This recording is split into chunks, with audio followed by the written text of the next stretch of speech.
Hey guys, welcome to Exams Cart. Guys, आज एक बहुत इंपॉर्टेंट नोटिफिकेशन आउट हुआ है जो कि है institute of banking personal selection यानी आईबीपीएस पीओ का नोटिफिकेशन आउट हो चुका है। जैसे कि आप देख पा रहे हैं, सीआरपी पीओ यानी आईबीपीएस पीओ की वैकेंसी 2022-23 के लिए आउट हो चुकी है। फॉर्म कल से फिल होना चालू हो जाएगा, 20 अक्टूबर से चालू होगा और केवल आपको 20 दिन का समय मिलेगा। 10 नवंबर तक आप इस फॉर्म को भर सकते हैं। तो जिनको भी भरना है, आप प्लीज़ जल्द से जल्द इसको भरने का प्रयास करें। ठीक है, भरना कहाँ से? ये इनकी ऑफिशियल वेबसाइट है www.ibps.in। ये इस वेबसाइट पे जाके आप फॉर्म फिल कर सकते हैं। ठीक है, तो चलिए इस वीडियो में मैं आपको डिस्कस करूंगा सारी डिटेल इस फॉर्म से रिलेटेड कि कितनी नंबर ऑफ वैकेंसीज है। नंबर ऑफ वैकेंसीज बहुत अच्छी है, 4135 वैकेंसी है, 4135। ठीक है, और उसमें से भी अभी दो दो बैंक ने अभी रिपोर्ट नहीं की है अपनी वैकेंसीज। ठीक है, हो सकता है वो भी अभी अगर अपनी रिपोर्ट कर देंगी तो नंबर ऑफ वैकेंसीज और बढ़ सकती हैं। ठीक है, तो 4135 प्लस वैकेंसी आप मान के चलिए। ठीक है, तो इसमें पूरा हम डिटेल में डिस्कस करेंगे कि क्या एग्ज़ाम पैटर्न इस बार का रहेगा। ठीक है, एलिजिबिलिटी क्राइटेरिया इन्होंने क्या रखा है, और साथ ही साथ सारी चीज़ें जो भी होती है इससे रिलेटेड सब चीज़ें हम डिस्कस करेंगे एक एक करके। ठीक है, तो चलिए शुरुआत करते हैं वीडियो की। ठीक है, तो देखिए पार्टिसिपेटिंग बैंक्स कौन कौन सी है। बैंक ऑफ बड़ौदा, अगर आपकी जॉब लगेगी तो इन बैंक्स में से किसी एक बैंक में लगेगी। जैसे bank of Baroda, Canara bank, Indian overseas bank, UCO bank, bank of India, central bank of India, Punjab national bank, union bank of India, bank of Maharashtra, Indian bank and Punjab and Sindh bank. ये सारी पार्टिसिपेटिंग बैंक्स हैं, इनमें आपकी job लग सकती है। आप जब नोटिफिकेशन मतलब फॉर्म भरेंगे तब आपको इनमें से प्रायोरिटी देनी पड़ेगी कि आप कौन सी बैंक में जॉब करना चाहते हैं, प्रेफरेंस देना पड़ती है। ठीक है, तो जो भी आपकी फेवरेट बैंक हो जिसमें आप सर्व करना चाहते हैं वो आप ऊपर रख सकते हैं, या फिर नंबर ऑफ वैकेंसी के हिसाब से भी आप अपनी प्रायोरिटी दे सकते हैं, वो आपके ऊपर डिपेंड करता है। ठीक है, तो देख लेते हैं कि कब एग्ज़ाम डेट क्या है। देखिए 20 तारीख से मैंने आपको बताया, कल से फॉर्म भरना स्टार्ट हो जाएंगे और 10/11 यानी कि 10 नवंबर तक आप फॉर्म भर सकते हैं। इसके बाद यही आपकी फ़ीस भरने की भी डेट है, 10 नवंबर। नेक्स्ट जो आपका है प्रीलिम्स, इसमें प्री एग्ज़ाम ट्रेनिंग भी आपको दी जाएगी, जो कि नवंबर में ही प्री एग्ज़ाम ट्रेनिंग होगी। ठीक है, 5 दिन की ये ट्रेनिंग रहती है। इसमें आपको बताया जाता है ब्रीफली कि कैसा कैसा एग्ज़ाम पैटर्न रहता है, सिलेबस क्या क्या रहता है, मैथ्स, रीजनिंग, इंग्लिश, सबका थोड़ा थोड़ा सिलेबस कवर कराया जाता है। तो अगर आप बिगनर हैं तो आप ज़रूर जाएँ प्री एग्ज़ाम ट्रेनिंग में। और ये होती किसके लिए है? S C S T and minorities के लिए। ठीक है, किस किस के लिए होती है? SC ST और माइनॉरिटीज़ के लिए होती है ये। ठीक है, तो इन लोगों को परमिशन रहती है इन ट्रेनिंग को ज्वाइन करने के लिए। ठीक है, इसके अलावा प्री एग्ज़ाम ट्रेनिंग के बाद आपका जो प्रीलिम्स एग्ज़ाम है, ये इन्होंने बोला है 4/12 यानी कि 4 दिसंबर और 11 दिसंबर, 2 डेट इन्होंने दी है।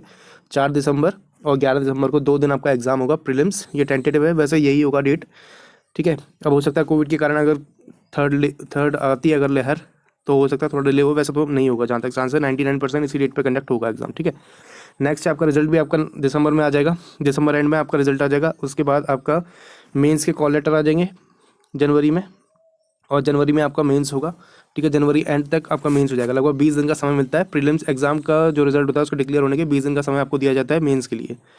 ठीक है, इसके बाद आपका मेंस का रिजल्ट भी जनवरी लास्ट या फरवरी फर्स्ट या सेकंड वीक तक आ जाएगा। उसके बाद आपका इंटरव्यू का कॉल लेटर आएगा अगर आप क्वालिफाई करते हैं मेंस, और आपका इंटरव्यू भी हो जाएगा फरवरी लास्ट में या मार्च में, और आपकी ज्वाइनिंग है अप्रैल में हो जाएगी। ठीक है, तो बहुत ही सुपर फास्ट प्रोसेस होता है इन लोगों का। बैंकिंग एग्जाम का बहुत सुपर फास्ट प्रोसेस होता है। अगर आप अगले 4-5 महीने में कहीं सिलेक्ट होना चाहते हैं किसी जॉब में, तो ये फॉर्म आप ज़रूर फिल कीजिएगा। ठीक है, अगर आपको चाहिए कि नहीं 4-5 महीने में मेरे को अपनी जॉब चाहिए, तो इसको आप फिल कर दीजिए। ये लगती ही लगती है, बाकी और डिपार्टमेंट्स की तरह नहीं है कि फॉर्म निकाल दिया और फिर 2-2 साल तक अटका के रखते हैं, ऐसा नहीं है इधर। ठीक है, तो चलिए एलिजिबिलिटी क्राइटेरिया देखते हैं। एलिजिबिलिटी क्राइटेरिया उन्होंने क्या रखा है, आप इंडिया के सिटीजन हो, नेपाल के, भूटान के, तो आप फॉर्म भर सकते हैं।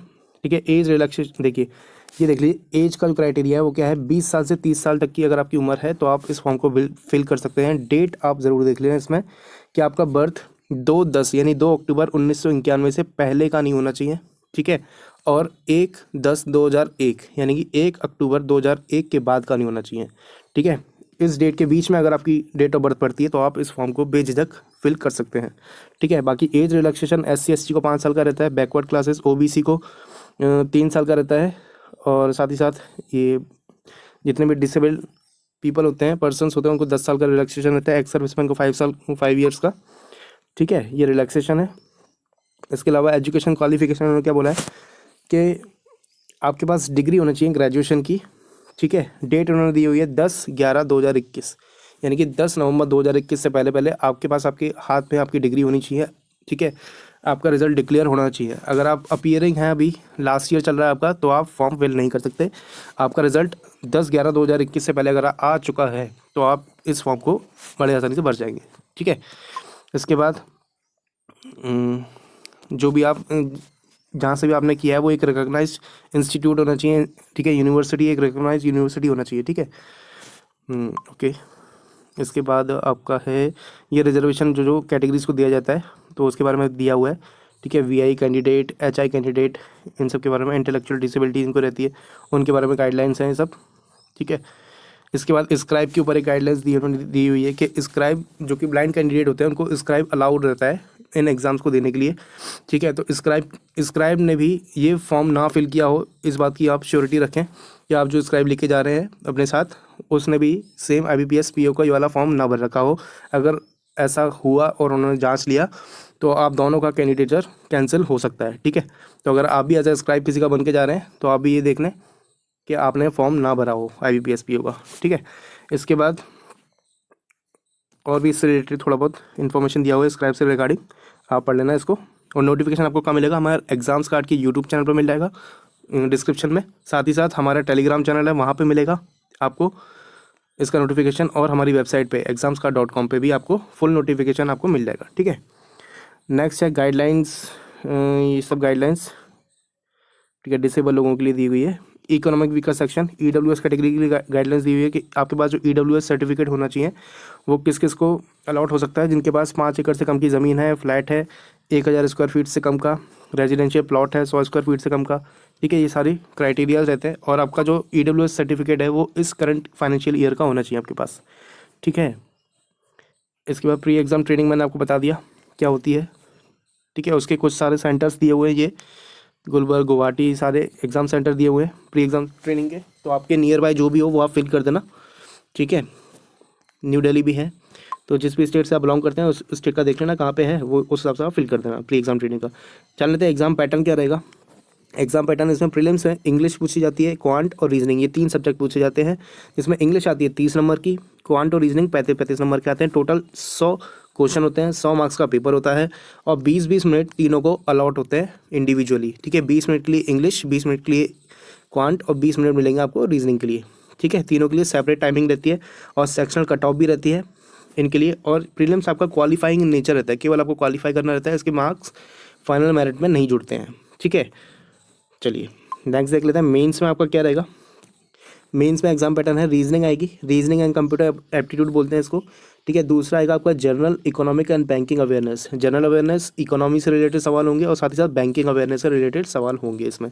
और फिर होगा आपका इंग्लिश लैंग्वेज का टेस्ट, एक होगा आपका डेटा एनालिसिस एंड इंटरप्रिटेशन मतलब DI का पूरा टेस्ट होगा, ठीक है। तो रीजनिंग के इसमें 45 क्वेश्चन होते हैं, GS के होते हैं 40, इंग्लिश के 35 और मैथ्स के यानी DI के भी 35, ठीक है। मार्क्स यहाँ पे दिया हुआ है, रीजनिंग के 45 क्वेश्चन 60 मार्क्स के होते हैं, GS के 40 क्वेश्चन 40 मार्क्स के, इंग्लिश के 35 क्वेश्चन 40 मार्क्स के और DI के 35 क्वेश्चन 60 मार्क्स के। तो टोटल 155 क्वेश्चन रहते हैं और जो कि 200 मार्क्स का स्कोर क्रिएट करते हैं, ठीक है। सबकी सेक्शनल टाइमिंग रहती है, ये लिखी हुई है, 60 मिनट रीजनिंग के लिए, 35 मिनट GS के लिए, 40 मिनट इंग्लिश के लिए और 45 मिनट ही मैथ्स के लिए, ठीक है। टोटल 3 घंटे का पेपर होगा आपका मेंस का।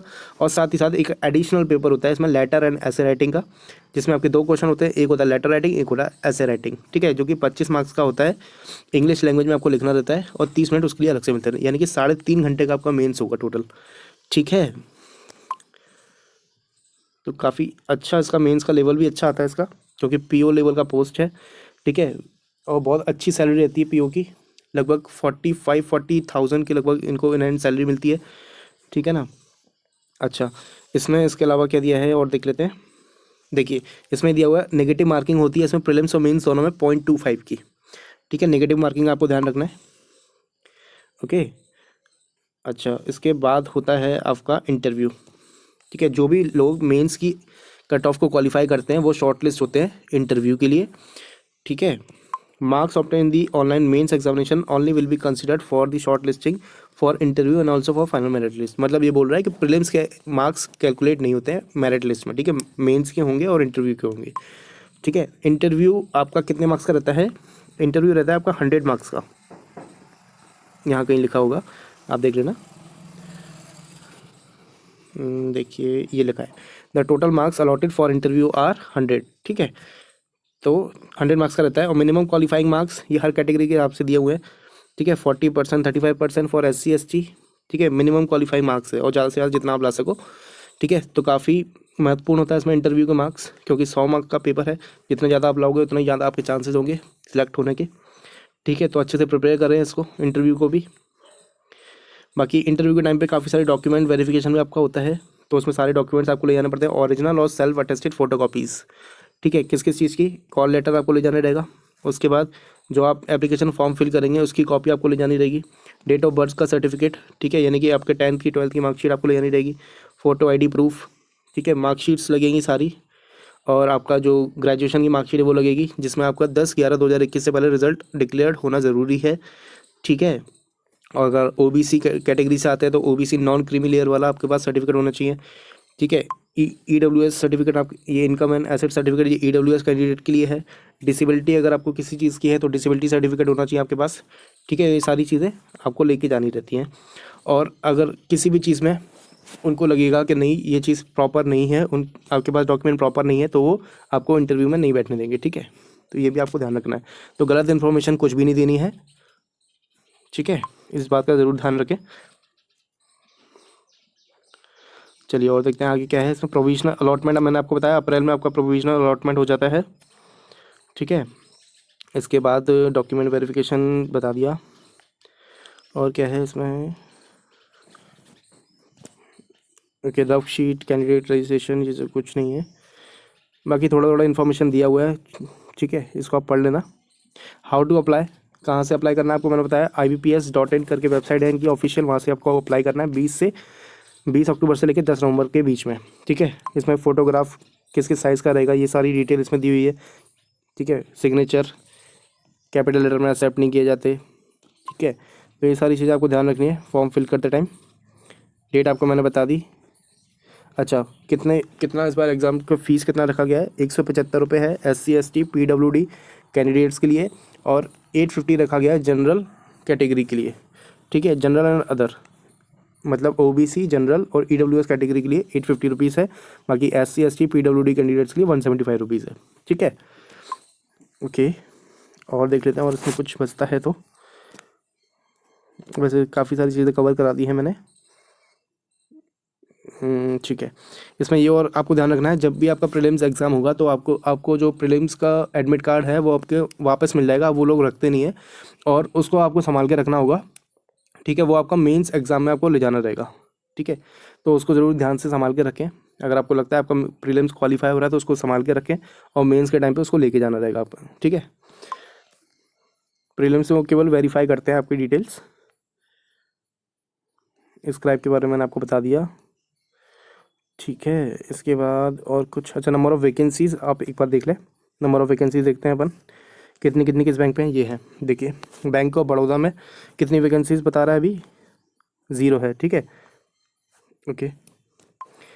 इसके अलावा बैंक ऑफ इंडिया में 588 है, बैंक ऑफ महाराष्ट्र में है 400, कैनरा बैंक पे है 650, सेंट्रल बैंक ऑफ इंडिया में 620 है, इंडियन बैंक पे अभी NR है, मतलब नॉट रिपोर्टेड है, ठीक है। एक इंडियन बैंक और एक आपका पंजाब नेशनल बैंक, इसमें NR है अभी, ठीक है, नॉट रिपोर्टेड है, तो हो सकता है आगे चल के वो रिपोर्ट करें अपनी वैकेंसीज, तो वैकेंसीज बढ़ सकती है। मैंने बताया कुछ 4135 हैं टोटल, ठीक है। यूनियन बैंक ऑफ इंडिया में सबसे ज़्यादा है, 912 पोस्ट है, ठीक है। तो आप देख लेना किस बैंक में आपको भरना है चॉइस। टोटल 4135 है, और हर कैटेगरी के हिसाब से पूरा डिटेल में दिया हुआ है उन्होंने, ठीक है। एग्ज़ाम सेंटर भी दिए हुए हैं कि अगर आप प्रीलिम्स, जैसे आपने आंध्र प्रदेश से फॉर्म भरा तो प्रीलिम्स के लिए तो काफ़ी सारे हैं, लेकिन मेंस कहाँ पे होगा? गुंटूर, कुर्नूल, विजयवाड़ा और विशाखापट्टनम, इन चार सिटीज़ में आपका मेंस एग्ज़ाम होगा, ठीक है। ऐसे ही हर एक स्टेट के बारे में दिया हुआ है, आप जहाँ से भी भरेंगे उसमें प्रीलिम्स और मेंस के एग्ज़ाम सेंटर देख लेना, तो उस हिसाब से आप फॉर्म भरना, ठीक है, जहाँ से भी आपको भरना है। फ़ोटोग्राफ, इमेज, ये सब चीज़ें, ठीक है, कुछ नहीं है। बाकी ये फॉर्म वॉर्म दिए हुए हैं, सेल्फ डिक्लेरेशन फॉर्म ये आपको ले जाना रहता है जब आप एग्ज़ाम के लिए जाते हैं, ठीक है। कोविड रिलेटेड फॉर्म होता है, उसमें आपको कैंडिडेट नेम, रोल नंबर, ये सब चीज़ें फिल करके ले जानी होती है, ठीक है। तो ये था हमारा डिटेल एनालिसिस इस पूरे फॉर्म का।